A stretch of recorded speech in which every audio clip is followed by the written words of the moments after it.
will's a document that sets out some key things that are going to happen after your death. It talks about who gets what, that's your beneficiaries, who will inherit your money and other assets. It also talks about who does what, that's your executors. They have the authority and the responsibility for wrapping everything up after your passing. There are some other things you might want to deal with too. If you have children who are under 18, you can talk about who will look after them on your passing, and you might also like to set out any wishes you have about your funeral.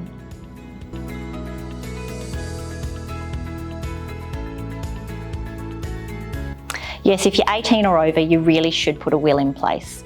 Even if you don't own much, there's still going to be things to be sorted out after your passing, and it will make it much easier for your loved ones if you have made a will. People often ask me what happens if they don't have a will. That's called dying intestate, and there is legislation that sets out who does what and who gets what. So it's pretty rare that you don't have anyone to step in and make decisions for you, but it's also pretty rare that the way the legislation sets things out is actually the way you would want it. It's also very common that public trustee needs to get involved in some way. So it's much better if you can make a will and set out things to be done by the people you want in the way that you want.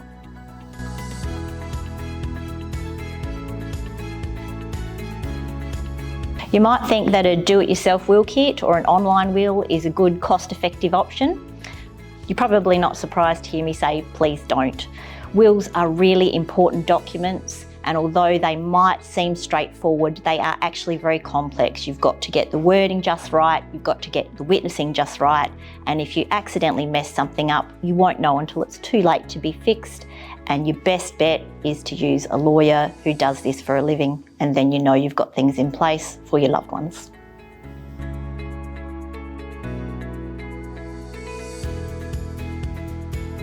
You might be surprised to know that some of your assets aren't automatically covered by your will. The most common example is your family home if you own that jointly with your partner, as well as any other jointly owned assets that you own with a partner or family member, like properties or bank accounts. There are also some other assets that may or may not form part of your estate. Superannuation is one, life insurance is another. And then there's some other types of investments or businesses that you might need to look at if you operate a family trust or a company.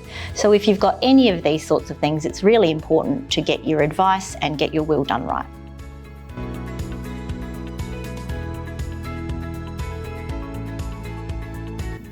Wills don't have an expiry date as such, and sometimes a will made 20 years ago is just fine. But things do change as life goes on, and there are a number of situations where it's really important to think about whether you need to change it.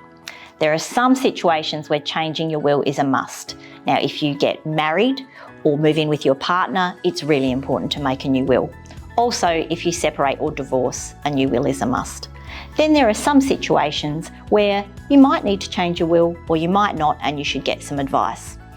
That includes if a beneficiary or executor that you've named in your will has died or lost their capacity. Also, if you have a child or another child, or if kids that were little when you made your last will are now grown up. Some other situations are if you change your name, and also if there's a significant change to your financial circumstances. That includes if you start a new business or an investment, especially if you use a family trust or a company structure.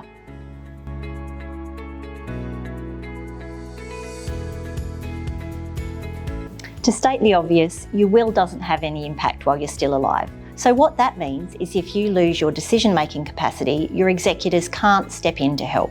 But there are some other important documents that you can put in place to cover that situation. In South Australia, the two documents are enduring power of attorney, and that covers your financial and legal decision-making. The other document is advance care directive, and that covers your medical and personal decision-making. So for the moment, that's everything you need to know about your wills and estate planning. Your wills, enduring powers of attorney, and advance care directives. If you'd like to know more, please visit our website, andersons.com.au.